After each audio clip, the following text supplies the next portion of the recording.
السلام علیکم، حنیف سلیمان آپ سے مخاطب ہے۔ مذہبی سلسلے کے یعنی مذہبی رد کے لیے آج بھی میرا یہی پیغام ہے، جس میں آپ کو اپنی سوچ اور فکر کو تبدیل کرنا ہے اور غور و فکر کرنا ہے کہ اللہ اپنی کتاب میں کیا کہنا چاہ رہا ہے۔ عام طور پر یہی سنا ہے کہ ذکر کا مطلب اللہ کی تعریف و توصیف ہے۔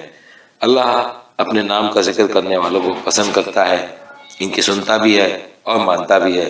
اور یہ بھی کہا جاتا ہے کہ جب بندہ اللہ کا ذکر کرتا ہے تو اللہ بندے کا ذکر کرتا ہے۔ آئیے آج اس کی وضاحت کر دوں، پیغام کو براہ مہربانی پورا سنیے گا، اور اگر کوئی کمنٹ دینا چاہیں تو وہ بھی ضرور دیجئے، تاکہ آپ بھائیوں کے کمنٹ کی روشنی میں ان پیغامات کی مزید وضاحت کر سکوں۔ تو ذکر کے مروجہ طریقے سے میرا اختلاف کچھ اس بنیاد پر ہے کہ اس وقت کم و بیش 1.40 ارب مسلمان دنیا میں ہیں۔ صرف پاکستان میں 16-17 کروڑ مسلمان ہیں، کہ جن میں لاکھوں انسان ذکر و اذکار میں مصروف رہتے ہیں۔ گھر کے کونے خدروں میں لے کر مسجد کے وسیع دالانوں میں ذکر و اذکار کی محافل کا انعقاد ہوتا ہے۔ اللہ کی محفلیں جمتی ہیں، وجد کی راتیں منائی جاتی ہیں، کہ جن میں بڑے بڑے اللہ والے کا ذکر کرتے ہیں اور ان کی بڑی بڑی کرامتوں کا اظہار ہوتا ہے۔ رسول کی محبت کا دم بھرا جاتا ہے، بڑے سر اور لے میں اللہ کی ضربیں لگتی ہیں۔ ایسے ذاکروں پر خوب نوٹ نچھاور ہوتے ہیں، اور یہ ایک انتہائی پرکیف اور پرسوز سما ہوتا ہے۔ میرا یہاں سوال یہ ہے کہ اللہ والے جو اللہ کی دوستی کا دعویٰ کرتے ہیں اور فخری انداز میں یہ اظہار خیال کرتے ہیں کہ اللہ ان پر راضی ہو گیا ہے، تو یہ اللہ سے مطالبہ کیوں نہیں کرتے کہ دنیا میں مسلمانوں پر جو تشدد ہو رہا ہے، مسلمان عورتوں کی عصمت تار تار ہو رہی ہے، مسلمانوں کے بچوں کو کتوں کا لقمہ بنایا جا رہا ہے، مسلمان عورتوں کے اعضائے نازک کی سر عام نمائش کی جا رہی ہے، تو وہ ان کی مدد کو پہنچے، ان کو جبر اور ظلم کے شکنجے سے آزاد کروائے، ظالموں کو تہس نہس کرے، ان کے بارود کے گودام تباہ کر دے، ان کے راکٹوں اور بموں کو ناکارہ بنا دے، کیونکہ وہ تو عادل اور قادر ہے۔ اس سے زیادہ عدل کون کر سکتا ہے، اور اس سے زیادہ قدرت کس کے پاس ہے؟ اب اگر یہ اللہ والے اللہ سے یہ مطالبہ نہیں کرتے تو یہ خود غرض ہیں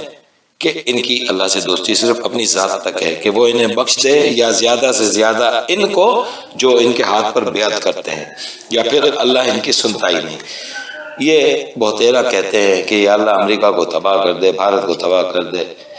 فلسطین کے مسلمانوں کو اسرائیلی ظالموں سے نجات دلا دے، کشمیر کے مسلمانوں کو بھارتی درندوں سے محفوظ کر دے، مگر اللہ ہے کہ ان کی دعاؤں اور التجاؤں پر کان ہی نہیں دھرتا۔ اب اگر ایسا ہے تو پھر ان اللہ والوں کی دوستی کس کام کی،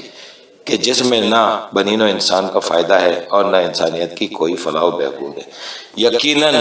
کسی نقش بندی، سہروردی، چشتی، صابری اور مجددی کے پاس اس سوال کا کوئی جواب نہ ہوگا، کیونکہ یہ لوگ نہ ہی ذکر کا صحیح طریقہ خود سمجھتے ہیں، یہ جان بوجھ کر نہیں سمجھتے، اور نہ ہی دوسروں کو سمجھا سکتے ہیں۔ بہرحال میں اب آپ کو سمجھاتا ہوں کہ ذکر کا طریقہ کیا ہے، اس کو آپ ایک مثال سے سمجھنے کی کوشش کریں۔ فرض کریں ایک گھر میں 2 بھائی رہتے ہیں۔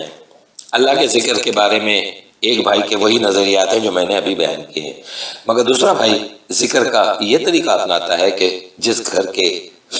ایک کمرے میں ایک بھائی بیٹھ کر اللہ کی تسبیح کر رہا ہے، وہ اسی گھر کے صحن میں آم کی جو ہے نا گٹلی وہ زمین میں ڈالتا ہے،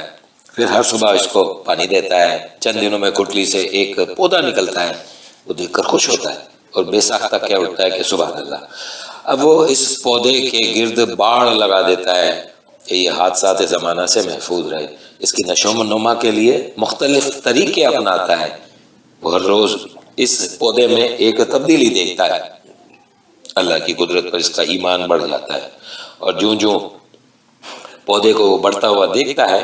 اللہ کی قدرت اور ندرت کے تعریف میں خوبصورت الفاظ منہ سے نکالتا ہے۔ ایک دن درخت پر پھول لگ جاتے ہیں کہ جن کی اپنی مہک ہوتی ہے، کہ جن میں روح پرور تازگی ہوتی ہے، اس کو ایک عجیب سا اطمینان ہوتا ہے، دل میں خوشی پھوٹتی ہے، وہ اللہ کی مدح سرائی کرتا ہے اور مگن ہو جاتا ہے،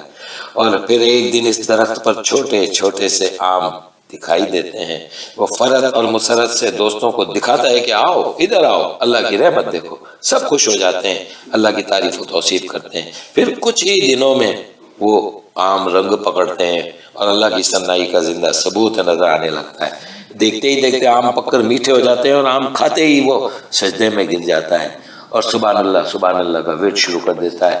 اور پہروں سوچتا ہے کہ آم کی ایک بے جان گٹھلی میں اتنا بڑا درخت کی شاخوں پر پھولوں پر آم اور آموں میں رنگ اور لذت، کہ اللہ یہ سب کیا ہے؟ یہ سب تیری قدرت ہے، یہ سب تیری کبریائی ہے۔ اس کی آنکھوں میں آنسو تیرنے لگتے ہیں، وہ سبحان اللہ کہتے کہتے پھر سجدے میں گر جاتا ہے۔ تو یہ ہے اللہ کا ذکر کہ جس میں اللہ کی کبریائی کا اعتراف ہے، کہ جس میں اللہ کی تعریف اور توصیف اور انسانیت کی بھلائی بھی ہے، اور یہ ہیں وہ اللہ کے دوست کہ جنہوں نے کونوں خدروں میں بیٹھ کر اللہ کے نعرے نہیں لگائے، اللہ کی تسبیحیں نہیں گھمائیں، بلکہ ایسے کام کیے کہ جن سے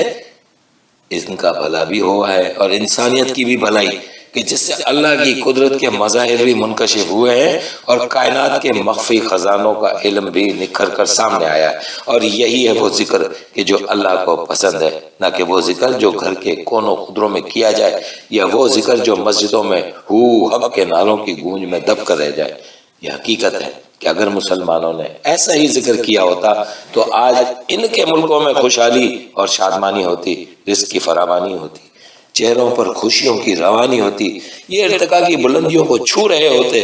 یہ نہ کسی کے دستے نگر ہوتے اور نہ ہی کسی کے محتاج، یہ قوت کا منبع اور طاقت کا سرچشمہ ہوتے، یہ آج دنیا میں سر بلند اور سرفراز ہوتے۔ آج نہ ان کے کوئی شہر برباد کرتا اور نہ کوئی ان کی مسجدیں مسمار کرتا، آج نہ کوئی ان کی عورتوں کی عصمت دری کرتا اور نہ کوئی ان کے نوجوانوں کی نسل کشی کرتا، آج نہ کوئی ان کے بوڑھوں کو روندتا اور نہ کوئی ان کے بچوں کو کتوں کے آگے ڈالتا۔ آج جن قوموں نے کونوں خدروں میں والا ذکر کیا ہے وہ ہر طرح سے کارنر کر دی گئی ہیں، اور جن قوموں نے کائنات سے رزق اور توانائی حاصل کرنے والا ذکر کیا ہے وہ آسمان کی بلندیوں کو چھو رہے ہیں۔ کونوں خدروں میں ذکر کرنے والے نان نفقہ اور خدا کی نعمتوں کے لیے دوسروں کے محتاج ہوتے ہیں، جبکہ کائناتی قوتوں کے حصول کا ذکر کرنے والے نہ صرف اللہ کی نعمتوں سے مستفید ہوتے ہیں بلکہ وہ اپنی قوم و ملت کو بھی مستفید کرتے ہیں۔ آپ خود فیصلہ کریں کہ اللہ کو ایک اپاہج اور محتاج قوم پسند ہے یا ایک خوددار اور خود کفیل قوم، اور یوں اللہ کا دوست کون ہوا؟ کونوں خدروں میں ذکر کرنے والا یا اللہ کی نعمتیں حاصل کر کے انسانوں کی فلاح کرنے والا؟ اب میں دوسری بات کی طرف آتا ہوں کہ اللہ بندے کا ذکر کس طرح کرتا ہے۔ جیسے قرآن کی آیت ہے سورہ بقرہ کی 152 نمبر کی، فَاذْكُرُونِي أَذْكُرْكُمْ۔ پہلے نظریے کے مطابق تو صورت یہ بنتی ہے کہ بندہ جب اللہ کرتا ہے تو اللہ اس کے جواب میں بندہ کرتا ہے، مگر یہ انتہائی مزہ کا خیز بات ہے، کیونکہ ایسا کرنے سے بندے کو کیا فائدہ حاصل ہو سکتا ہے؟ اس کا سیدھا سادہ سا جواب ہے کہ جب انسان اللہ کی نعمتوں سے فائدہ حاصل کرنے کی کوشش کرتا ہے تو اللہ تعالیٰ اس کی کوششوں کو بارآور کر دیتا ہے۔ تو اس طرح نعمتیں حاصل کرنے کی کوشش کرنا بندے کا ذکر ہوا، اور بندے کی کوششوں کو بارآور کرنا اللہ کا ذکر ہوا۔ تو یہ ہے اس آیت کا مفہوم جو میں نے آپ کے سامنے پیش کیا کہ جب بندہ اللہ کا ذکر کرتا ہے تو اللہ بندے کا ذکر کرتا ہے، یعنی محنت کرنا انسان کا ذکر ہوا اور صلہ دینا اللہ کا ذکر ہوا۔ اب اگر کوئی کونے خدرے میں بیٹھا اللہ کرتا ہے اور دھیان اس کا دروازے کی طرف ہو کہ کب حلوے کی پلیٹ آتی ہے تو ذکر بے معنی سا ہوگا۔ اس طرح اگر انسان خود تو اللہ کی نعمتوں کے حصول کے لیے محنت نہ کرے اور توقع رکھے کہ اللہ اس کو اپنی نعمتوں سے نوازے گا تو یہ ایک مفروضہ ہے، اس سے زیادہ کچھ نہیں ہے۔ کچھ لوگ ایسے وقتوں میں منو سلوا کی مثالیں بھی دیتے ہیں، ایسی باتیں وہ کرتے ہیں جو ہڈ حرام اور کاہل اور اپاہج ہوتے ہیں، کہ جن کا نقطہ نظر دوسرے لوگوں کی کمائیوں پر گلچھرے اڑانا ہوتا ہے، کہ جن کے نزدیک منگتوں، اپاہجوں اور ملنگوں کی زندگی گزارنا ایک قابل تحسین عمل ہے، مگر اسلام میں ایسی زندگی کا کوئی تصور نہیں ہے۔ منو سلوا کی حقیقت یہ ہے کہ جو ٹریننگ کے وقت سپاہیوں کے راشن کی ہوتی ہے کہ تربیت کے دوران ان کو راشن مہیا کیا جاتا ہے، یہ راشن اس کام کا ہوتا ہے کہ جو انہوں نے آگے چل کر کرنا ہوتا ہے۔ واضح رہے دوران ٹریننگ بھی سپاہی پروگرام کے مطابق کام نہ کرے تو اس کا راشن روک دیا جاتا ہے۔ جن مسلم ملکوں نے بھی معاشی ترقی کی ہے انہوں نے زبانی کلامی ذکر و تسبیح یا دعاؤں اور التجاؤں کے زور پر نہیں کی، بلکہ عملی طور پر صحیح اور کوشش کے بعد کی ہے۔ مگر افسوس یہ چند ہی ملک ہیں، دنیا میں زیادہ تر مسلم ممالک زوال اور انحطاط اور ذلت و پستی کا شکار ہیں۔ اس کی وجہ صرف اور صرف ایک یہی ہے کہ ان کو عملی جد و جہد سے نکال کر چلوں اور تسبیحوں پر لگا دیا گیا ہے اور اسی عمل کو عمل صالح قرار دیا گیا ہے، حالانکہ یہ قطعی طور پر قرآن تعلیم کے خلاف ہے۔ عمل صالح سے مراد ایسا عمل ہے جو انسان اپنی صلاحیت کے مطابق اپنے آپ کو سنوارنے اور دوسرے لوگوں کو سنوارنے کے لیے کرتا ہے۔ لہذا صالح انسان وہ ہے کہ جو اپنے آپ کو سنوارتا ہے اور دوسرے انسانوں میں سنورنے کی استعداد پیدا کرتا ہے۔ بس قانون یہ ہوا کہ دنیا میں کامیابی خود کو سنوارنے اور دوسروں کو سنوارنے والوں کو ملتی ہے، حتیٰ کہ زمین کی وراثت بھی ایسے ہی لوگوں کو ملتی ہے، نہ کہ ایسے لوگوں کو جو اپنے عقائد و اعمال میں بگاڑ چاہتے ہیں اور سنوارنے کی جگہ بگاڑنے والے بن جاتے ہیں۔ اسی بنا پر قرآن نے یہ اٹل قانون بنا دیا ہے یا بیان کیا ہے سورہ انبیاء آیت نمبر 105 میں کہ زمین کے وارث صالح لوگ ہوتے ہیں۔ السلام علیکم ورحمۃ اللہ وبرکاتہ۔